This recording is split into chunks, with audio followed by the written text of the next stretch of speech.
Okay, we are good to go on the YouTube. Okay, members, I think we're live. We have no one in the room with us. We do have a quorum. Could you please take the roll? Other members are on their way. This will be pretty quick to wrap this up. Really appreciate you guys sticking around with us. Representatives Baker. Gray. Here. Hallinan. Here. Henderson. Excused, Jennings. Roscoe. excused, Sweeney. Yin. Mr. Chairman. excused. Here. Now, I have two or three present? more coming in. Representative 7 Yin. present, Mr. Chairman. Chair, we got one more. 8 present. Oh, we're good. Okay, very good. Okay, members, when we left off, we have this amendment on the table. It's been moved and seconded, and we were visiting about the merits of the amendment, and really we were talking about annual or biannual and cash budgeting. And so the amendment, as you'll recall, takes us to an annual budgeting, and I passed out to you that amendment with those provisions in it. And I guess, so that's where we're at. Is there any further discussion then and questions? Yeah, go ahead, Representative Gray. Mr. Chairman, appreciate the work of the committee, and looking back on it, maybe we should have just gotten this worked out. It's really important. Appreciate working with the sponsor of this amendment. I'm just gonna make one adjustment to the amendment, so it'd be an amendment to the amendment on page 13. And want to make it the Joint Revenue Interim Committee and the Joint Appropriations Committee meeting jointly. Or I guess maybe we take out meeting jointly, and I'm happy to work with the chairman here now and just say the Joint Revenue Interim Committee and the Joint Appropriations Interim Committee.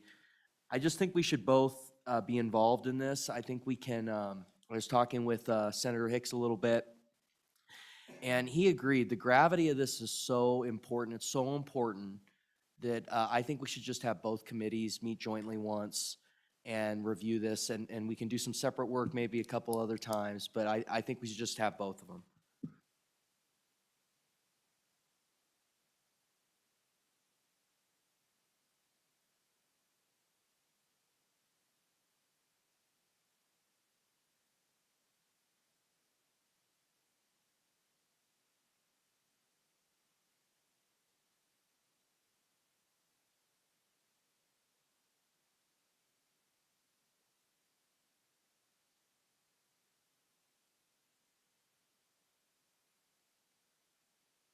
Knocked this out this morning. We were trying to get up there for the prayer and the pledge, and we missed them both anyway. But, okay, Representative Henderson. Thank you, Mr. Chairman. And I spoke with the speaker about this. There's a place in here where it talks about, bottom of page 3, repealing this paragraph effective July 1, 2023. And what my thoughts were, we may want to visit that and see if there's enough time. There's a lot of stuff got to happen to make this come off.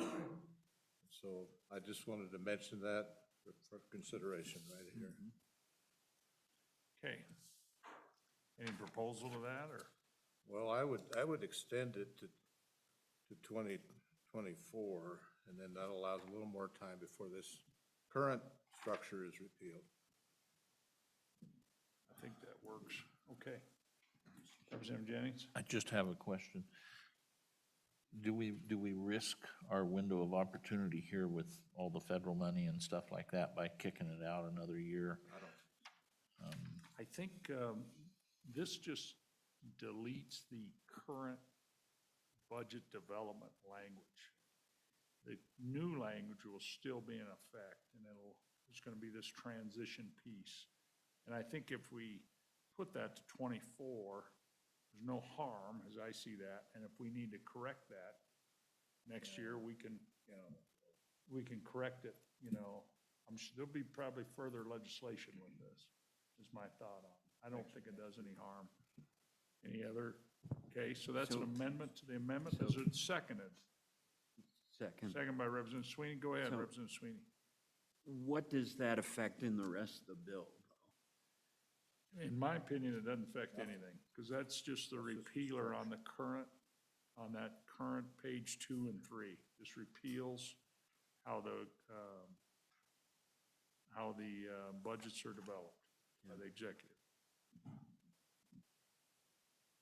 Okay? So we have an amendment to the amendment on that date. Bonnie, do you have that on the bottom of page 3? Okay, thank you. All those in favor of the amendment to the amendment, please say aye. Opposed, say no. Okay, that's been adopted. Any other amendments to the amendment?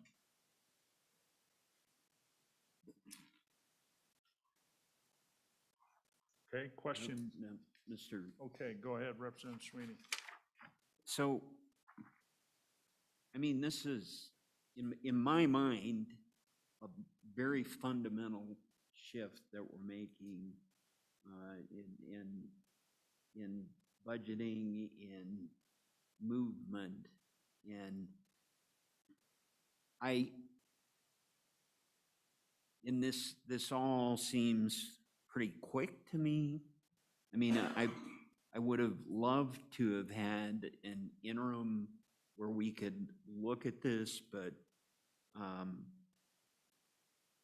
yeah, but we're here, so. Okay.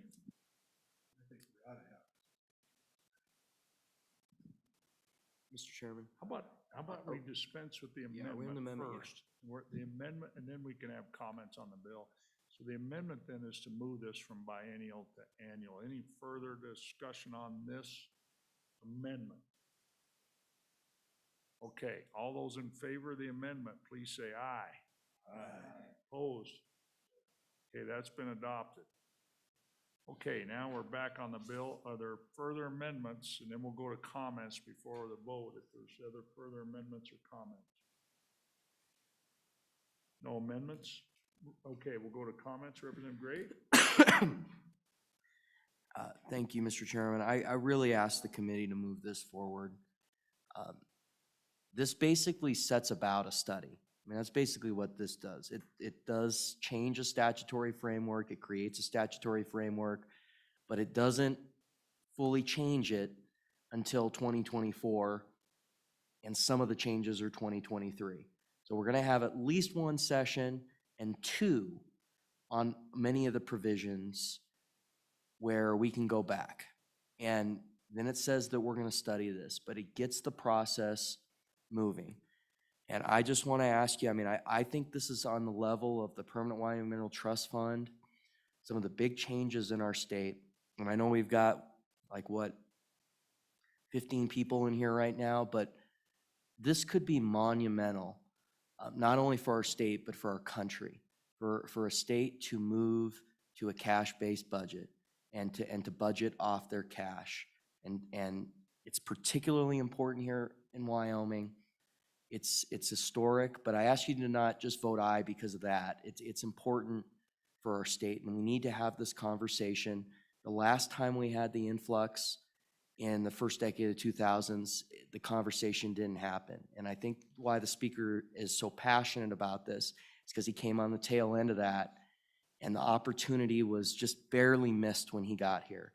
And now we're in it again. And let's not miss this opportunity again. Let's pass this to the committee of the whole, keep the conversation going, and it sets about a framework for something that would be quite historic and important for our state. So I ask for an aye vote. Thank you.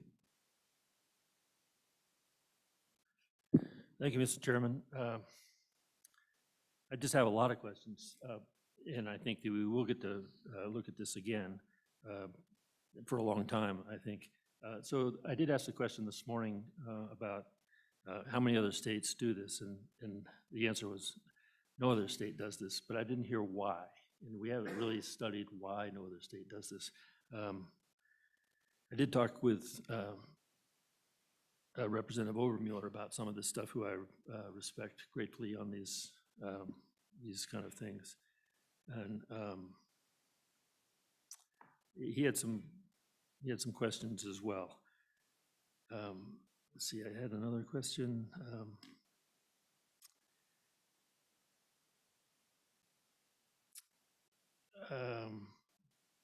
And Anyway, my business is run on a cash basis, and there's so many opportunities to shift that around. I mean, you think it's gonna be the money is there, and then you can do your budget, but there's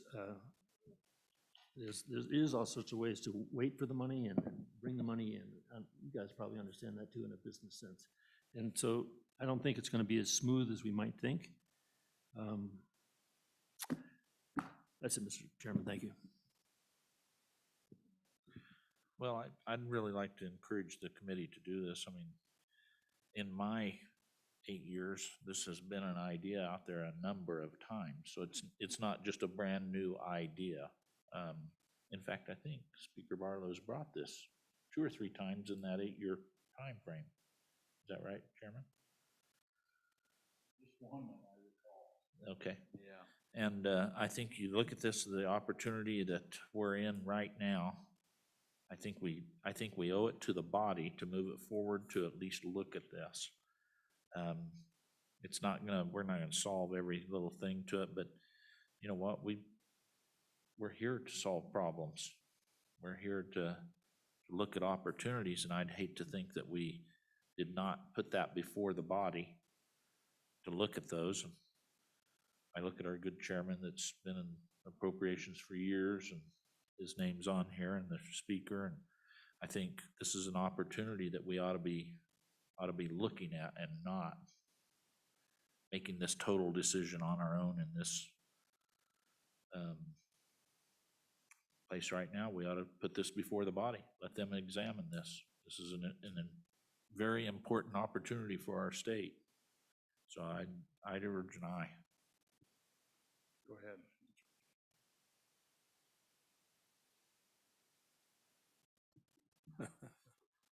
Thank you, Mr. Chairman. So I do think it's an area worth looking at more closely.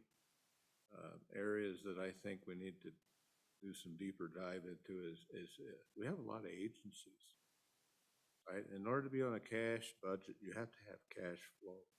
We have a lot of agencies that are not all the way there yet. So, and then the reconciliation process, I think we need to make sure we understand how all the many pieces fit together, right? So that the timing that we have now can transition to the new sequence of timing of events and stuff important to the process. But I think it's worth looking at, because I think there's some opportunity in better cash management. As I said before, the value of money, taking things and using your existing amount of cash and budgeting out of that, much like we do ourselves.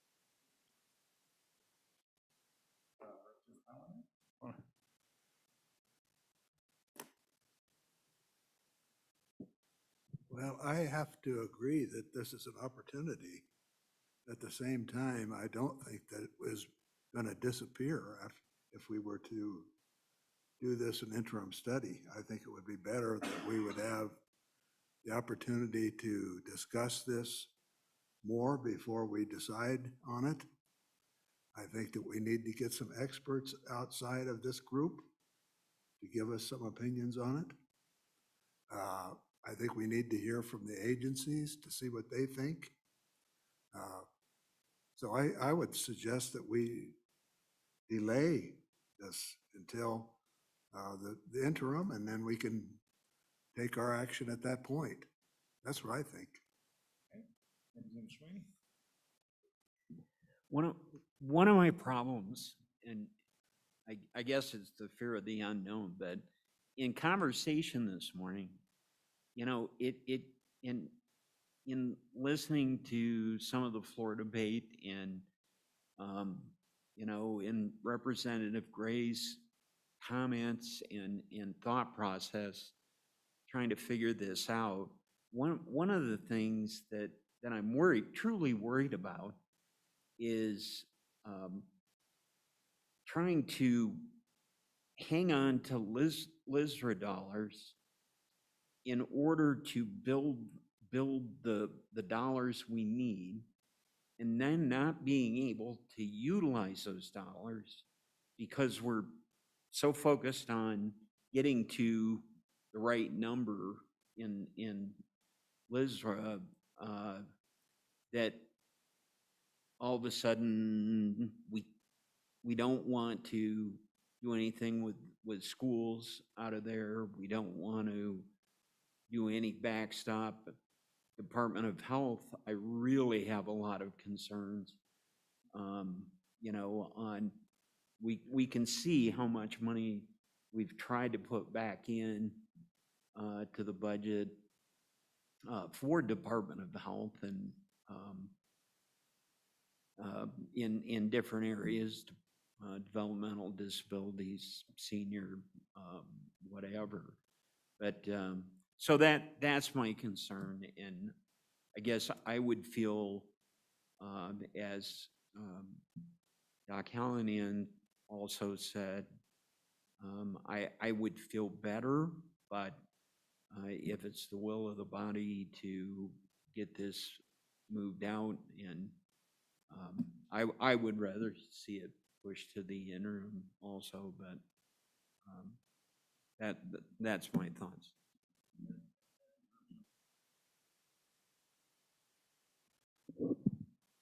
First for a second? I'll call for the question.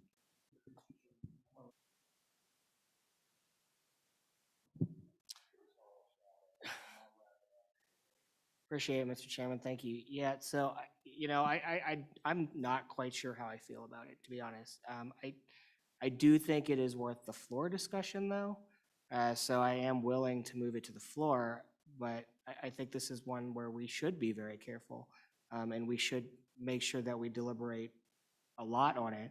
But that doesn't mean I think we should keep it from the floor, so how about I? Thank you, Very Mr. good. Chairman. I appreciate everybody's work, and I just think if we're gonna do this, I don't think there's a big deal between the annual and biennial budgeting. I really don't. I think most states do annual budgeting. We've done biennial our entire existence, since statehood.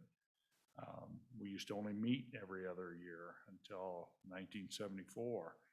And so there's, I don't know, 15, 20 states that are like us that meet every year, but still biennial budget. But most states now are doing an annual budget. This would be unique in a cash situation, but I think there's a lot to learn. I agree. I think there is some stuff that, state auditor's office, cash flow, how accounts move.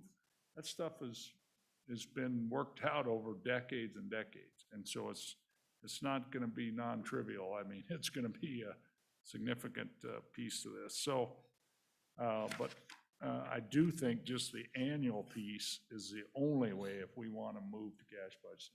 We just don't have enough money to move to a biennial piece. There's too much risk to the other services in our government. And so that's why I brought the amendment. I think if it's going to go, the only way I'll support is in an annual cash and move down that road. But so that's where I'm at on it. So I'm going to vote to move it out of here too. But this isn't a panacea. I mean, it's still an issue. You're going to have money. You're going to have volatility with our revenues. There's no doubt. And we're going to need to have large savings to smooth out those inevitable dips.